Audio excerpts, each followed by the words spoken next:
तो साथियों नमस्कार। इस वीडियो में हम क्लास 6 की सोशल साइंस की बुक सामाजिक एवं राजनीतिक जीवन फर्स्ट के अध्याय 8 ग्रामीण क्षेत्र में आजीविका नामक पाठ के सभी प्रश्न उत्तर हल करेंगे।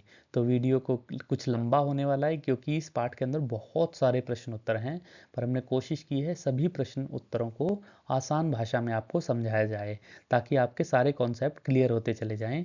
और यदि परीक्षा में कोई भी प्रश्न इनमें से आता है तो आप आसानी से अपनी भाषा में इसका जवाब दे पाएं। तो चलिए स्टार्ट करते हैं।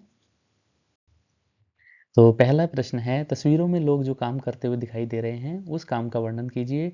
खेती से जुड़े हुए कामों को अलग कीजिए और जो काम खेती से जुड़े हुए नहीं हैं उनकी एक सूची बनाइए। तो यहाँ पे आपको एक तस्वीर देखनी है।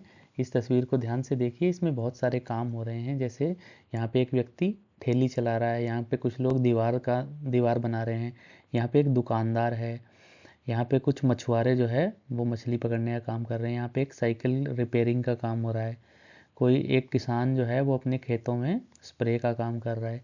तो ये सारी चीज़ें आपको ध्यान से देखनी है और सूची बनानी है। चलिए सूची बनाते हैं। तो खेती से जुड़े हुए कामों की सूची में खेत में स्प्रे करता हुआ किसान, फल व सब्जियां तोड़ते हुए किसान। वहीं जो काम खेती से जुड़े हुए नहीं है तो रेहड़ी चलाना, एक रेहड़ी वाला है, मछली पकड़ना, दीवार बनाना, साइकिल रिपेयरिंग और एक दुकानदार। तो ये सारे काम जो है खेती से जुड़े हुए नहीं हैं। तो चलिए आगे बढ़ें। तो आपने ग्रामीण क्षेत्र में लोगों को कई तरह के काम करते हुए देखा होगा, उनमें से कुछ का चित्र बनाकर आप उनके बारे में लिखिए। तो बच्चों इसका चित्र आप स्वयं बनाएंगे। आप अपने आसपास गांव के अंदर देखेंगे कि लोग क्या क्या काम करते हैं और उनका चित्र बनाकर कुछ उनके बारे में जानकारी भी लिखनी है। जैसे मान लीजिए आपके यहाँ पे कोई दूध की डेयरी है या कोई राशन की दुकान है, उसके बारे में भी आप लिख सकते हैं। अगला प्रश्न है, क्या तुलसी को साल भर कमाई के मौके मिलते हैं? ऊपर दिए गए चित्र के आधार पर दिखाइए। तो ऊपर नहीं, ये साइड में जो चित्र दिया है इसमें महीनों के नाम दिए हुए हैं और ये जो बीच बीच में काम दिया हुआ है कि तुलसी किस महीने में क्या काम करती है। तो इस चित्र के आधार पे आप जो है बताएंगे। चलिए मैं बताता हूँ। तो तुलसी को साल भर कमाई के मौके नहीं मिलते। तुलसी को वर्ष के कुछ महीने जून, अगस्त, सितंबर तथा नवंबर में ही काम मिलता है। तो देखिए जून में उसे क्या काम मिलता है, बीड़ा बनाने का काम जो है जून में मिलता है। वहीं अगस्त, सितंबर, नवंबर में क्या काम मिलता है, देखिए अगस्त और सितंबर में रोपाई और निराई का काम मिल जाता है। वहीं नवंबर में क्या है, उसको कटाई का काम मिल जाता है। तो ये सारा आपको चित्र से देखना है। साल के बाकी महीने तुलसी को काम नहीं मिलता। फिर अगला प्रश्न है, तुलसी के काम का विवरण दीजिए, यह रमन के काम से कैसे अलग है। तो तुलसी और रमन दोनों कैरेक्टर हैं इस कहानी में, इस पाठ में। तो आपको जो है ध्यान से पढ़ना है। देखिए तुलसी का काम क्या था, तुलसी को वर्ष के कुछ महीने ही काम मिल पाता है। तुलसी धान की रोपाई का काम करती है, धान की फसल थोड़ी बढ़ जाने पर निराई का काम करती है और फसल को पक जाने पर कटाई का काम करती है। इसके अलावा खेत में काम करने के अलावा वह घर पर भी काम करती है, जंगल से लकड़ी भी लाती है और 1 किलोमीटर दूर से पानी भी लाती है। मेरी रमन एक मजदूर है, वह खेतों में दवाई छिड़कने का काम करता है। जब खेतों पर कोई काम नहीं मिलता तो वह पास की खान से पत्थर या नदी से बालू ढोने का काम करता है। तो तुलसी को अपने काम के लिए बहुत कम पैसा मिलता है। आपकी समझ में खेतों में काम करने वाले मजदूरों को कम पैसे पर काम क्यों करना पड़ता है? तो यहाँ देखते हैं हम, तुलसी के पास पूरे वर्ष काम नहीं होता, उसे काम की तलाश होती है, इसलिए वह कम मजदूरी पर भी काम करने को तैयार हो जाती है। तुलसी की तरह अन्य खेतीहर मजदूरों की भी यही स्थिति है। तो देखिए जब काम नहीं होगा, काम की तलाश में भटकेंगे, तो जो है कम मजदूरी पर भी काम करना उनकी मजबूरी है। जो भी काम मिलता है, जितनी भी मजदूरी मिलती है, तुलसी उसी पे काम करने के लिए विवश है। तो आपके क्षेत्र में या पास के गांव में कौन सी फसलें उगाई जाती हैं, वहाँ खेतीहर मजदूर किस तरह का काम करते हैं? तो इसको आप स्वयं करेंगे, अपने आसपास देखेंगे कि कौन सी फसलें उगाई जाती हैं, उनके नाम लिखेंगे, फसलों के नाम होंगे और मजदूर उन फसलों में क्या क्या काम करते हैं। जैसे तुलसी क्या क्या काम करती थी, रोपाई का काम करती थी, निराई का काम करती थी, फिर कटाई का काम करती थी। इसी तरीके से आपको जो है मजदूर क्या क्या काम करते हैं ये लिखना है। चलिए, अगर तुलसी के पास खेती की ज़मीन होती तो उसकी कमाई यानी आजीविका के तरीके कैसे अलग होते? चर्चा कीजिए। तो देखिए यहाँ पे हम देखते हैं कि यदि तुलसी जो है उसके पास मजदूरी के अलावा और कोई काम नहीं था, उसके पास अपनी ज़मीन नहीं थी। तो हम कल्पना करते हैं कि यदि तुलसी के पास खेती की ज़मीन होती तो वह दूसरों को एक खेत पर कम मजदूरी पर काम नहीं करती, बल्कि अपने खेतों में काम करती। तुलसी के पति को भी दूसरे के खेतों पर मजदूरी नहीं करनी पड़ती। तो ये हमने इसके बारे में लिख दिया। चलिए आगे बढ़ें। तो शेखर का परिवार क्या काम करता है? आपके विचार से शेखर दूसरे मजदूरों को अपने खेत पर काम करने के लिए क्यों नहीं लगाता? तो देखिए शेखर क्या है, एक छोटा किसान है, उसके पास 2 एकड़ ज़मीन है। वह अपने खेत का सारा काम खुद ही अपने परिवार के साथ मिलकर कर लेता है। कई बार कटाई के समय दूसरे छोटे किसानों की मदद भी लेता है। वह भी बदले में उसके खेतों में कटाई के समय काम करवा देता है। इसलिए शेखर अपने खेतों पर काम करने के लिए मजदूर नहीं लगाता है। अगला प्रश्न है, शेखर शहर के बाजार में अपना धान क्यों नहीं बेच पाता? तो शेखर बीज और खाद व्यापारी से उधार खरीदता है। इस उधार को चुकाने के लिए उसे अपना धान व्यापारी को कम दाम पर ही बेचना पड़ता है। इसलिए शेखर अपना धान बाजार में नहीं बेच पाता। तो ये हमने स्टोरी में देखा था। चलिए आगे बढ़ते हैं। तो शेखर की बहन मीना ने भी व्यापारी से उधार लिया था, परंतु वह अपना धान उसको नहीं बेचना चाहती। उसने व्यापारी के एजेंट से कहा कि वह अपना उधार चुका देगी। मीना और व्यापारी के एजेंट के बीच में इसको लेकर क्या बातचीत हुई होगी, दोनों के तर्कों को लिखिए। तो आप जो है अपनी तरफ से भी इनके तर्क लिख सकते हैं। यहाँ पे कुछ एग्जाम्पल मैंने दिया है, इसको आप ध्यान से सुनिए। देखिए एजेंट ने मीना से कहा होगा कि वह अपना धान व्यापारी को ही बेचे, परंतु मीना ने कहा होगा कि बाजार में ज़्यादा दाम मिल रहा है, इसलिए मैं अपना धान बाजार में बेचूंगी। एजेंट ने कहा होगा कि तुम अपना धान बाजार में नहीं बेच सकती, क्योंकि तुमने फसल बोने के लिए हमसे उधार लिया था। फिर मीना कहती है कि मुझे बाजार में अधिक मूल्य मिल रहा है, अगर तुम ज़्यादा कीमत दे दोगे तो मैं तुम्हें धान बेच दूंगी। तो एजेंट ने कहा होगा कि जब पैसों की ज़रूरत होती है तो हमसे उधार मांगते हो, इसलिए धान हमें ही बेचो। मीना कहेगी कि बाजार में धान बेचकर मैं तुम्हारे उधार के पैसे चुका दूंगी। एजेंट ने कहा होगा कि नहीं, ऐसा नहीं कर सकते, तुमने ऐसा किया तो आगे से कभी उधार नहीं मिलेगा। तो फिर मीना सोच में पड़ सकती है, या तो एजेंट को ही बेच देगी या फिर बाजार में बेच के एजेंट को पैसे चुका देगी, जिससे उसको आगे से कभी उधार नहीं मिलेगा। तो इस तरीके से आप भी कल्पना करके इसको लिख सकते हैं। अगला प्रश्न है, शेखर और तुलसी के जीवन में क्या समानताएं हैं और क्या अंतर हैं? आपके उत्तर के निम्नलिखित आधार हो सकते हैं, जैसे उनके पास कितनी ज़मीन है, उनको उधार क्यों लेना पड़ता है, उनकी कमाई के साधन क्या हैं और उन्हें दूसरों की ज़मीन पर काम करने की क्या ज़रूरत है। तो पहले ज़मीन के आधार पे शेखर और तुलसी की तुलना करते हैं। तो देखिए शेखर के पास अपनी ज़मीन है, वह अपने खेतों पर काम करता है, जबकि तुलसी के पास अपनी ज़मीन नहीं है, वह रामलिंगम के खेतों में काम करती है। अब उधार के आधार पे, उधार शेखर को खाद व बीज के लिए व्यापारी से उधार लेना पड़ता है और उधार चुकाने के लिए कम कीमत पर व्यापारी को धान बेचना पड़ता है। जबकि तुलसी को बेटी की बीमारी के लिए रामलिंगम से उधार लेना पड़ा था, जिसको चुकाने के लिए उसे अपनी गाय बेचनी पड़ी। अब एक कमाई के साधन, तो शेखर की कमाई का साधन उसकी खेती में पैदा होने वाला धान है तथा उसकी गाय का दूध है। वह खाली समय में रामलिंगम की चावल मिल में काम करता है, जबकि तुलसी की कमाई का एकमात्र साधन दूसरों के खेतों पर मजदूरी करना है। हमें दूसरों की ज़मीन पर काम करने की ज़रूरत, तो शेखर फसल कटाई के समय दूसरे छोटे किसानों की मदद लेता है और बदले में वह भी उनके खेतों में कटाई करवा देता है, जबकि तुलसी दूसरों के खेतों पर मजदूरी का काम करती है।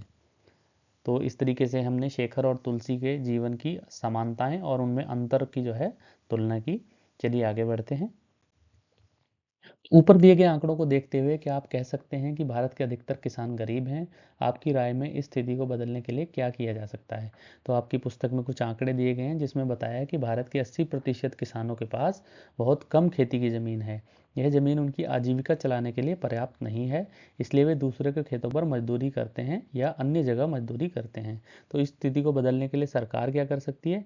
भाई छोटे किसानों को सस्ती कीमत पर बीज उपलब्ध करा सकती है, खाद उपलब्ध करा सकती है, फसलों को उचित कीमत पर खरीद सकती है, कम ब्याज दर पर कर्ज दे सकती है सरकार उनको, और खाली समय के लिए लोगों को वैकल्पिक रोजगार भी दिया जा सकता है, यानी कि खेती के अलावा कोई और काम में उनको लगाया जा सकता है।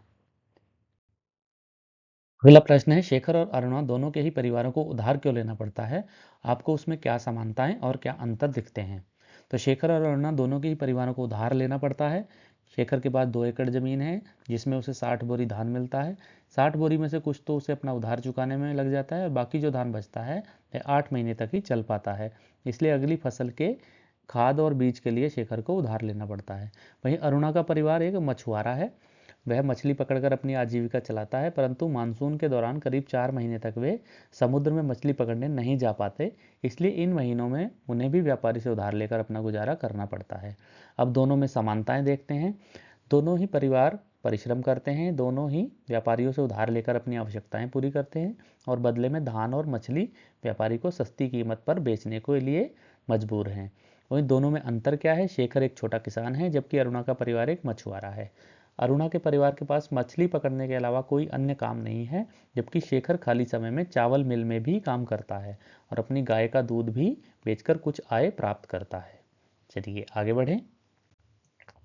क्या आपने सुनामी के बारे में सुना है?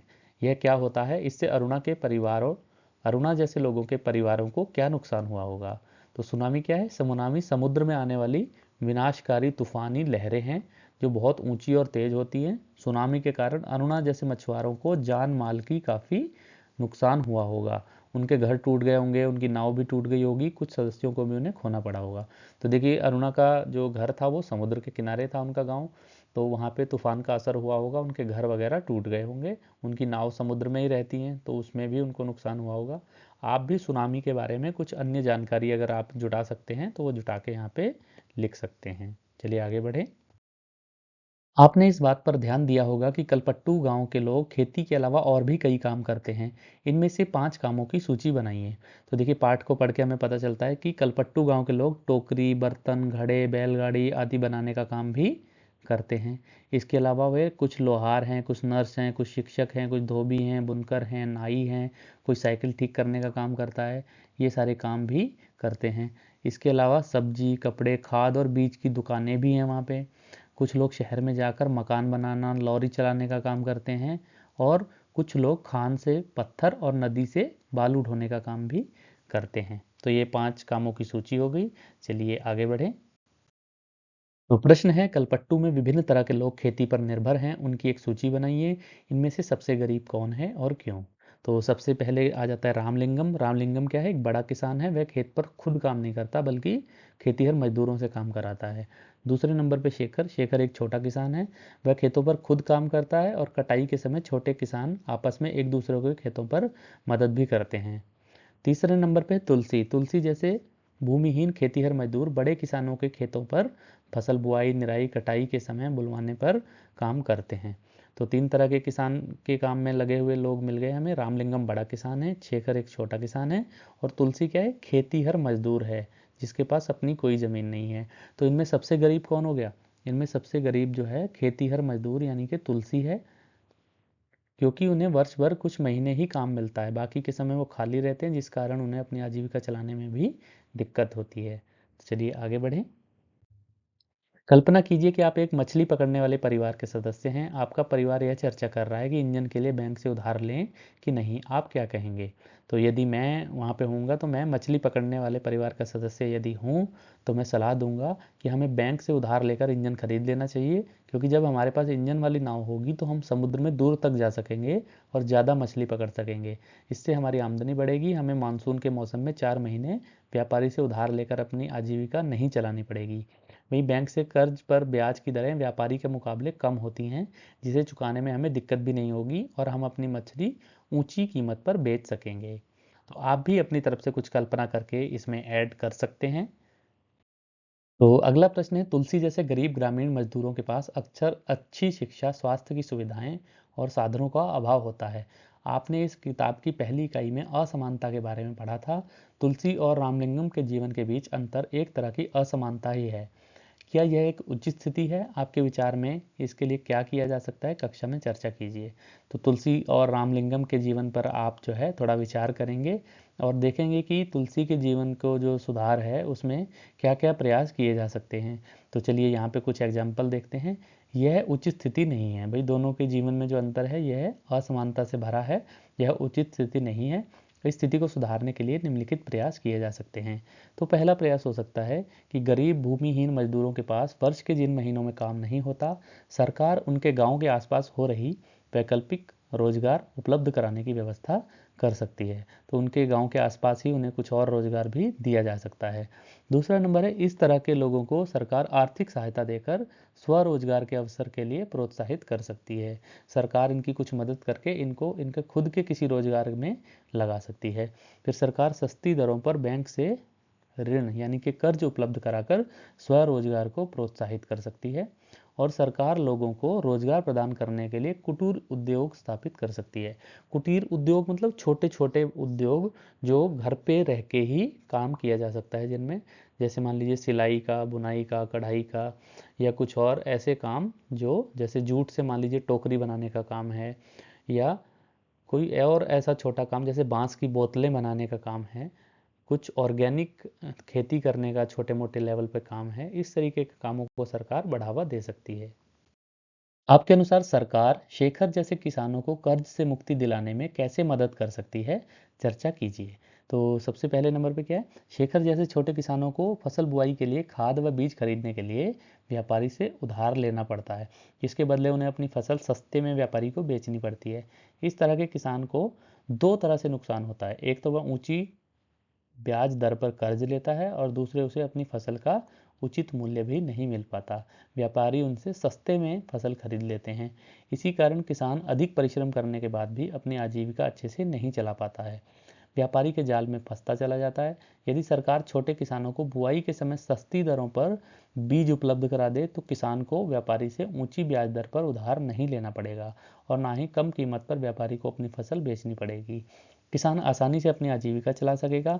इसके अलावा सरकार किसान को फसल का उचित दर पर खरीदने की भी व्यवस्था कर दे तो किसान व्यापारी की लूट से भी बच जाएंगे, उन्हें अपनी फसल का उचित मूल्य मिलेगा और उनकी आमदनी भी बढ़ेगी। तो नीचे दी गई तालिका को भरते हुए शेखर और रामलिंगम की स्थिति की तुलना कीजिए। तो कुछ पॉइंट्स हैं जिन पे हमें रामलिंगम और शेखर की तुलना करनी है। चलिए देखते हैं। सबसे पहले खेती की ज़मीन। तो खेती की ज़मीन पे शेखर के पास खेती की 2 एकड़ ज़मीन है, वहीं रामलिंगम के पास जो है खेती की 20 एकड़ ज़मीन है। तो मजदूरों की ज़रूरत, शेखर को मजदूरों की ज़रूरत नहीं है, वह स्वयं काम करता है। वहीं रामलिंगम मजदूरों से काम करवाता है। उधार की ज़रूरत, खाद व बीज के लिए उधार की ज़रूरत पड़ती है किसे? शेखर को। और रामलिंगम को उधार की ज़रूरत नहीं पड़ती, वह तो उधार देने का काम करता है। फसल का बिकना, तो शेखर की फसल जो है व्यापारी का उधार चुकाने के लिए सस्ते दामों पर वह फसल बेचने के लिए मजबूर है।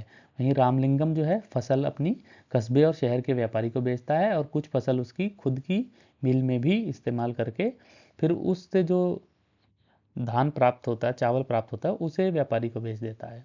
फिर उनके द्वारा किया गया अन्य काम, तो शेखर क्या करता है? चावल मिल में काम करता है और गाय का दूध भी बेचता है। वहीं रामलिंगम क्या करता है? चावल मिल तथा खाद व बीज की दुकान का मालिक है। तो दोस्तों इस तरीके से इस चैप्टर के हमने सारे प्रश्न उत्तर हल कर लिए हैं। यदि और कोई प्रश्न बचता है तो आप कमेंट में बताइए, हम उसका आंसर भी आपको प्रोवाइड कराएंगे। आपको नोट्स की आवश्यकता है, कमेंट कीजिए, हम आपको नोट्स प्रोवाइड कराएंगे। और अगर आपको वीडियो पसंद आती है तो वीडियो को लाइक कीजिए, चैनल को सब्सक्राइब कीजिए। Thank you very much. जय हिंद।